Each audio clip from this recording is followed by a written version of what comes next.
stuff like this. So, we'll just put this on YouTube. We'll put it on the blog, actually. Yeah, put it on the blog. So parents who weren't able to come and hear this scintillating speech. Thanks for coming. This is our schedule for the year.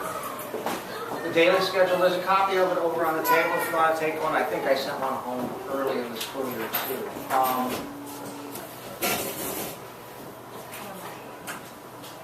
It looks pretty regular, but I tell you what, the kids move around a lot. For instance, this big block in the middle, we have a walk to math group that happens in. I wonder if I can ask you to close the door. Thanks. We have a walk to math group. We have a spectrum program here at Arbor Heights, and there's some students who actually go out to another classroom. This is this third grade classroom for math, and some kids from his room come in here. Most kids in room 12 stay here. 3 kids go out. Then they go to recess. They have PE or music every other day, and they come back and we do writing, language arts, social studies this half hour or so before lunch and recess. Then we do reading groups. So we group by abilities for reading groups. Mrs. Salter, me, and Mrs. Holmes. And when we have a bilingual teacher who's not in place yet in the school, we'll have four groups for kids to go to reading, so that they're grouped where the reading is challenging, not boring, and where they'll learn the best, the most.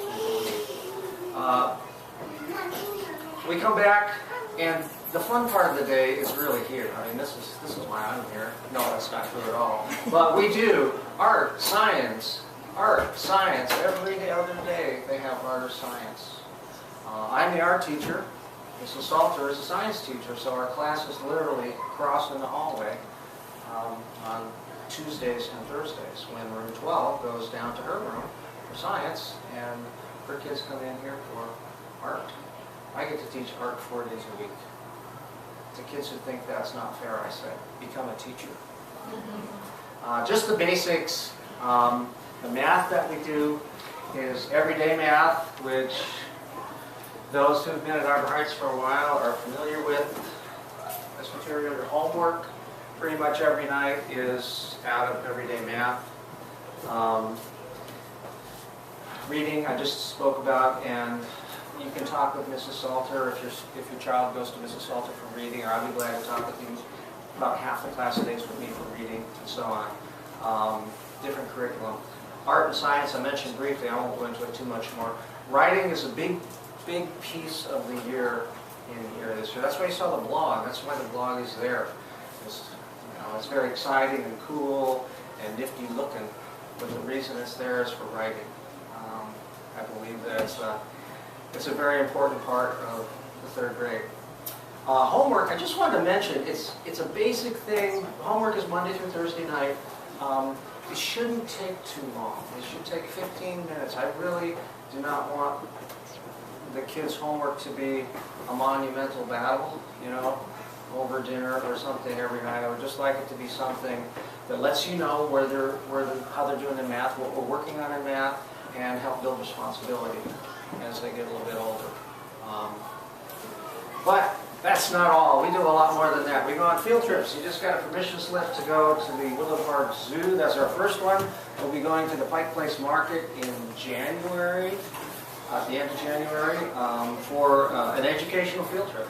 It's not just a self-guided thing. We'll be going to the International District, and we will be going to, come on in. We're going to the International District, and we will be going to the Arbor Heights Pool at the end of the year, and we will be doing a couple of others. Exo laptops are definitely more than the basics. If your child was in Arbor Heights in 2nd grade last year, you probably saw one of these, or you might have seen one of these come home, because they were loaned out from our lending library, which is right here in that black card behind there. We have 29 of these little beauties, and we haven't had much time to spend with them this year, but we will. It's a long story how they're here, but I can fill you in more. So obviously a lot of digital opportunities in this classroom because of all these computers. I got a grant 3 years ago from OSPI, the state, and Quest, which is CenturyLink now.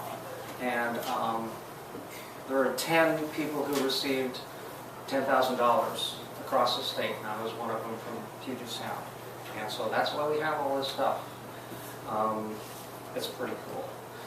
Now, in spite of that, all this high technology, we have one of the nicer chalkboards in the building.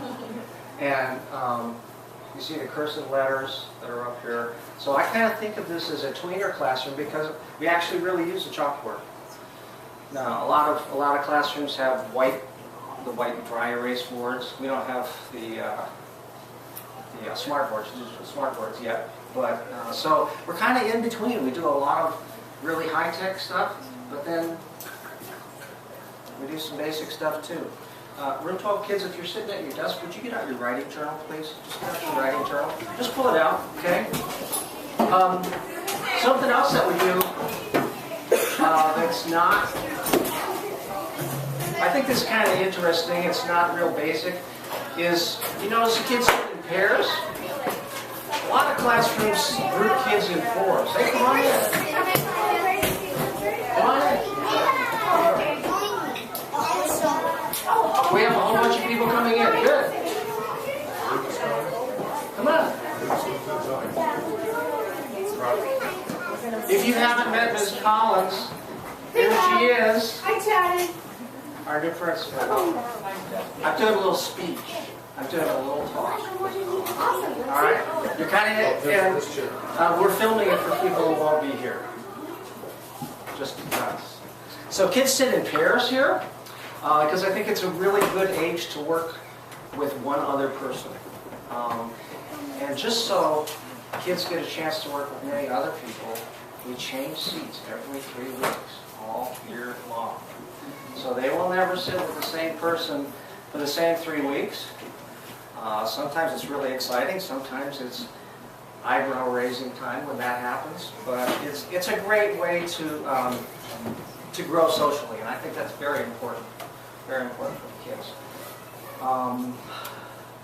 One of the other things that we do in this classroom is the Earth Day project, which you'll hear more about later in the year, in the spring. And then, of course, you've all heard about our blog. And I'll let the kids take you back to their blog in a minute.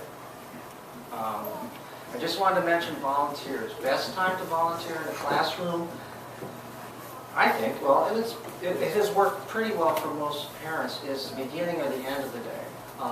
The beginning of the day, and the schedule again is over there on the table, we're doing writing, wraparound math. Okay, so it's a real heavy academic time at the beginning of the school day. The other time that's really a great time for parents to come is the end of the day. Get your hands dirty with some art. We just did chalk out in the hallway. There's oil pastels. 2 days ago we did clay. We'll be doing things like that all year long. I love to have parents come in to help at those times. And also, when our class goes to science with Mrs. Salter really loves to have parents come in and volunteer at those times too, because they do a lot of hands-on stuff in there. And so, see me. This is how you see me, okay?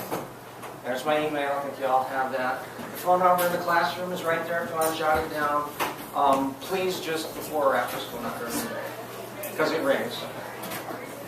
And it doesn't go right to voicemail. Okay? Now, before I turn you all loose, turn the kids all loose, I just want to show you the blog briefly and just say a couple words about it, parents. This is where the kids, each kid has their own blog. You have to go to room 12 and you have to type out the word 12.com and you will be there. You can see a couple pictures of the kids. You'll notice that there's no faces here. That's because I haven't had a chance to ask you if it's okay if your kids' pictures can be, recognizable pictures can be on the blogs. Okay? just a couple of images from earlier in the year. So the center part of the block that you see, where you see the pictures and a little bit of writing, is where I do my writing. And over on the right side, of course, is where the kids' blogs are. Okay? And a couple of other things in terms of where to look for what's happening, the latest stuff. Teacher assignments. I've given 2 writing assignments already this year where the kids are expected to write on their blogs. Very short, because there's so much to learn. They have many things to learn. I mean, they're already becoming experts at copying and pasting from the words of their blog, you know, already. But they wrote about school so far. And if you click on these teacher assignments, one of the cool things that happens on their blog is everybody's writing gets put right down the middle. So you can see what everybody has to say about the same topic. Okay? I'm just going to... You guys can take a look at this later. And then there's another one about the math test. The computerized reading and math test that we've already taken. These are my entries over here. And down on the left, these are the latest entries from the students. And the latest ones are on top. So somebody just sent in, someone whose name starts with a J. Is he still here? How to make a strawberry smoothie. That was not an assignment. Someone just sent in a math test school. Someone wrote, when Amanda Knox got home. Interesting writing from the students. Every word that appears on their blogs is approved by me first. And when they send in a writing assignment, it goes to me. I get it via email. And then I go and look and see whether, number one, whether it's appropriate, and we talk about what's appropriate writing, what's not appropriate writing and stuff. And the kids know anyway. But then we also talk about what's good enough writing. You know, we're not going to have text writing that goes up on their blogs. This is more or less the King's English. Writing that appears to in public has to be just so. Okay, capital letters, periods. We're all learning about how sentences help us structure writing, although we don't always talk that way. All right, that's a tough part. So anyway, that is the blog. And your students all have passwords. The password, parents, is the password for the students is the last 4 digits of their student ID. The last 4 digits of the student ID, that's the password. Okay. And their login name is over here. We have a couple people with 2s at the ends of their name because there's Chelsea too, because there's been a Chelsea before. There have been many students that have been bloggers. If you look at the alumni list down here, I think there are all in total about 144 students who have blogs that are still in existence. Okay? So these are last year's students and so on. Anyway, I think I've gone on pretty much long enough, and I said 10 minutes, and I want to stay with that. Those of you who just came in towards the end, I filmed this, or I am filming this, so I'll see if I put it on YouTube and put it in the middle of the blog for those who weren't able to hear every single scintillating word. Okay. Anybody have any questions for everybody, or that you'd like to ask? Okay. Kids, before you take your parents over to your computers or a computer, I would really like you all to pull out 2 books and show them. Parents, make sure your kids do this. Pull out your math journal, because you don't get to take this home every day. And we work in it every day, just about. And your writing journal. Okay? Okay. And Cameron, can I hold up your writing journal as an example for a second? Okay. The writing journal, you know, I mentioned earlier, we're a tweener group. We write on computers, and you didn't get one printed out yet, did you? Can I borrow Elijah's for a second? Okay. Kids write in this writing journal every morning. Paper and pencil. We still use them in spite of the computers. But half the class is writing on computers for a week. So at the end of that week, we print it out, everything that they've written, and paste it right in here. So this will be daily writing every day for the whole school year. Okay? Sometimes on computers. All right, listen, thank you for coming. Come see me, say hi if you didn't have a chance. Take a parent conference time. Sign up for one if you'd like. Grab one that looks good for you over there. There's a couple handouts on the table. And thanks for coming. Okay, kids, make sure you show your parents those two journals. Your math journal, you're ready. There you go. No,